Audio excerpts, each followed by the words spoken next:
Join me in welcoming Jeremy Denk. Hi. If you could talk to us a little bit about what appeals to you personally about Bach. And also we had a session yesterday with a harpsichord faculty member here, so he talked a lot about the differences between playing Bach on the harpsichord and the piano. So maybe you could talk to us a bit about how you approach these pieces, originally written for a harpsichord, but as a pianist. You know, since I play the piano, I can't play the harpsichord. You know, I haven't spent the time. It's a completely different technical approach, right? There aren't real dynamic contrasts. The action feels quite different. The way that you create expressive moments is quite different very often with rhythm, with articulation. So, you know, for me to play these pieces on harpsichord would be absurd. And in this hall, I think it might be a little absurd also, because the harpsichord is, you know, obviously it's for a smaller room. You know, it's wonderful on the recordings, the CDs that you hear, they stick a microphone right in it, and the harpsichord sounds wonderful and vivid, and you know, the balance is all perfect. But if you put a harpsichord in an orchestra in a room like this, you know. So, and then the other part of it is, you know, Bach didn't write any of these for harpsichord originally. I don't know if you went into that yesterday. No. He wrote, the D minor was, we think, for violin, and the F minor I forget now, and the two that we're doing tomorrow are for oboe and oboe d'amore. And anyway, he wrote them for other instruments, and then he, and the reason the D minor is for violin, for example, there's all these violinistic things in it, which would be just like playing a violin on one string the same always and alternating with the other. So Bach just translated it for the keyboard, probably. Unfortunately, there's very little Bach biographical information, but probably because he needed them for some event or a party or a coffee house, something. He was constantly recycling because he had to write a tremendous amount of music just to keep up his responsibilities. So the long and short of that is, they weren't written for the harpsichord to begin with. So they're already translations. So at least the way that I think of it is to try to translate it to the modern piano. Also, we're playing with a modern orchestra, right? So it's a completely different scale of expressivity. And so that, I guess I just sort of try to reimagine it within the modern piano as a piece of coherent music. And I try, you know, as much as possible. For me, there's a real wildness to some of these concertos. And sometimes that's one of the underappreciated parts of Bach, is the audacity and the virtuosity, the audacity, the unexpectedness of Bach, because we think of Bach as this composer who sort of lives in the past. And so I'm really into bringing all that to the performance, if possible.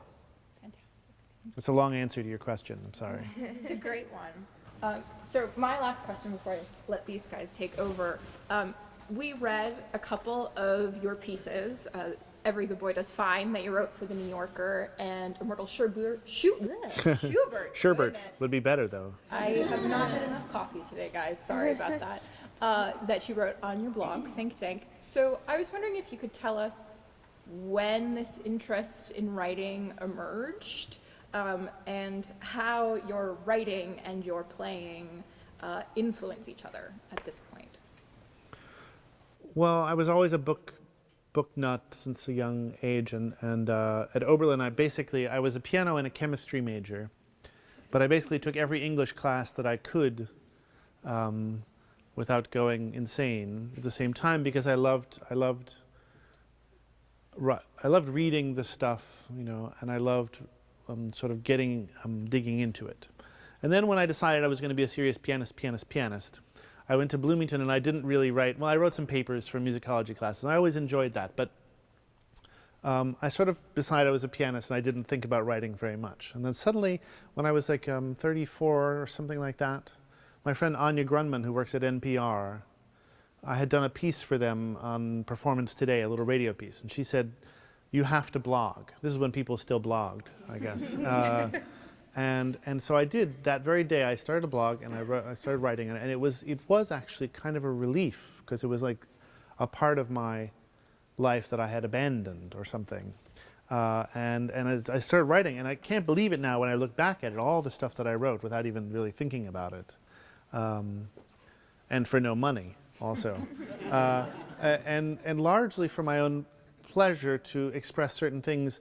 You know, the problem is, you know, you get, for all people's best intentions, a newspaper reporter calls you, interviews you about a concert.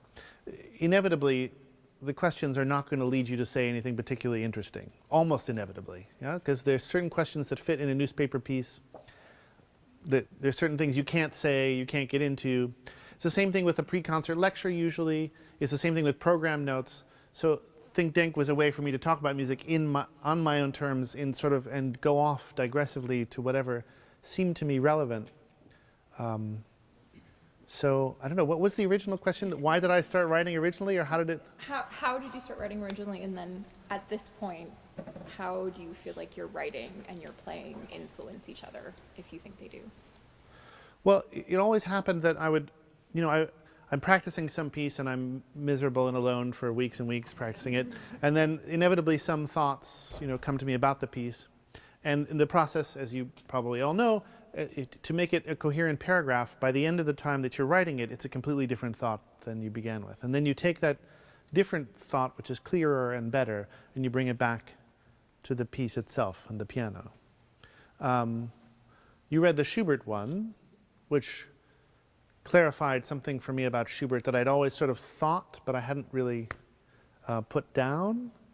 And there's one, a fairly long one I wrote about Beethoven and humor, which was like really important to me, about what people forget to say about Mozart, Haydn, and Beethoven, and classical music in general. And once I had gotten through the essay and I was able to say it without being hopefully too boring, then I went back to Beethoven and I heard Beethoven differently. So. Questions you guys have? I was just curious what kind of English courses you took.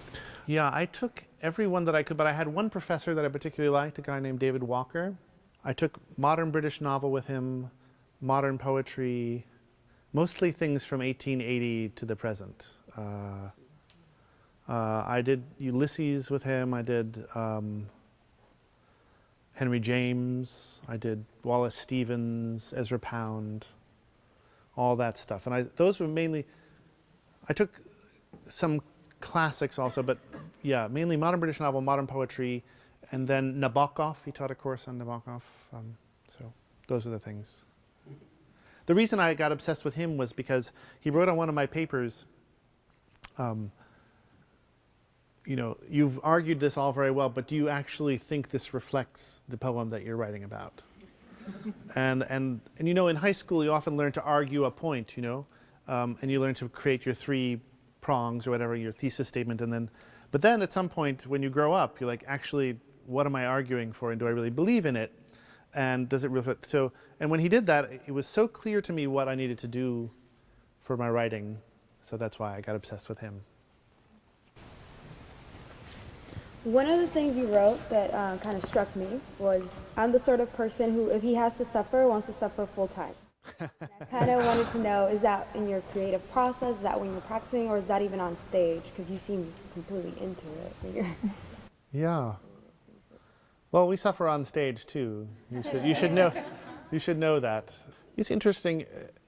You know, I don't know if you didn't. There's one where I'm practicing the Ligeti Etudes. Was that where you got that quote from? I forget now. Or was that in the New Yorker thing? Yeah. Yeah. Right. Well, I do kind of enjoy, in a weird way, those. You know, I had to learn all the Ligeti Etudes. I had agreed to perform them in Carnegie downstairs in Zenkel Hall. I had scheduled this concert, and at a certain point, several months before, I realized there were 7 Ligeti Etudes left to learn, and only 3 months to do it in. And so I had to just clear the schedule, and 6 hours a day for 6 or 7 weeks, just do that. And that's pretty horrible. But it was also great, because I came out of it weirdly transformed. My technique was somehow, you know, that music requires you to be incredibly alert with your fingers at all times, kind of manically alert. And it was good for me. So I suffered. It did me some good. I wrote about it. I was able to laugh about it afterwards. It was also Christmas time. But I don't know if it's probably it was more of a throwaway line, you know, from the article, but there is something about practicing that is suffering inevitably, and there's something about it that's also pleasurable. I know that you've been able to play with a lot of the best orchestras in the country, and you've had an opportunity to play with a lot of different accompaniments. I was just wondering how you prepare for the different like orchestras or groups that you're playing with, and if you had a favorite.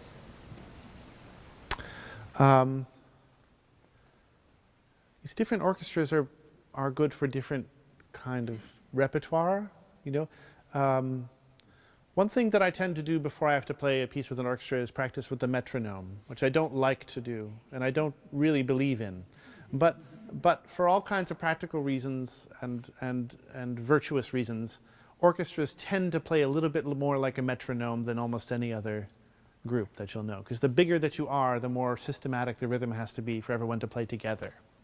And so it's very hard for me to conform to an orchestra's heard mentality like that, and I sometimes get rebellious. So I prepare for an orchestra very much by trying to, you know, clarify the rhythm. Then, but mostly I just do my usual thing, which is, why does this piece exist? What does it have to say? What do I want to say about it? You know, what is great about it? So part of it is orchestra specific, and part of it is just me being whatever I do. Yeah. We have time for one more. We could fit two more in if I, yeah? Kind of going off of that, so in this context where you don't have a conductor, and you're obviously doing a lot of conductor-like gestures to interlead in the orchestra, Yeah. do you find that, I guess, more freeing then, given that you're the soloist and you get to control, in a sense, the orchestra, or is it more kind of now another thing you have to keep track of? It depends. There's a little bit of both. Sometimes it can be very freeing, like a giant piece of chamber music, and you're just in it. But then sometimes you feel a great deal of responsibility. Bach is very tricky because you're playing unison so much of the time, right? And that's not true in a Beethoven concerto or a Mozart concerto, which is generally much easier for me to lead from the keyboard. Plus Bach, you never stop playing. You know, it's just the rhythm never stops. There's never a rest, you know, almost never, right? Which is tiring physically and mentally, and the chain of events. So, I mean, and Mozart is generally like, yeah, you play and then the orchestra responds, and you can lead them while you're sitting around, you know. And this is a more multitasking and complicated. And some nights it's great, and sometimes it's hard. Yeah. Was there one more? I'm just excited because you said you were a chemistry major too. So there are a lot of us, me included, who are, Oh, nice. my voice is very terrible right now, but there are a lot of us, me included, who come from like science background and are studying more sciences and have kind of struggled with this class to kind of make ends meet between like the science and the arts. So how do you think, coming from a multidisciplinary background, that has affected your performance, I guess? Is there a double degree, official double degree here? I don't know. There is? Yeah. It's hard, but It's hard. Well, you know, Oberlin was one of the sort of major places when I was applying for college that would allow you to do that. And I didn't think I would have the discipline to practice if I didn't have a proper music major also. Right? So I needed to do both. It wasn't... Wait, remind me the question. yeah, just like, how do you think your background in science and arts have like influenced your performance, or have you chosen one way? Or... You know, I think finally, you know, I grew really tired of chemistry. What was great about going to Oberlin was that I realized that chemistry wasn't for me. And maybe math would have been a little bit more my thing, but also, as you know, I started doing all these English classes, and I think I sort of realized, I came out to myself as an English major, right? And I tried to quit chemistry for English, and my parents freaked out, and you know, all that stuff happened. And then I was almost done with the chemistry major already, and then, you know, in general at Oberlin, the double degree was a bit of an ordeal, right? And many people dropped out, and some people survived, and it was sort of a, but, you know, I think the use of the mind for science is good muscles, yeah? But I think more now I use the English major, the narrative, the storytelling element for what I do. All right, guys. Great to meet you guys. Come back to Yeah, you. thank you. Thank you. Thank you.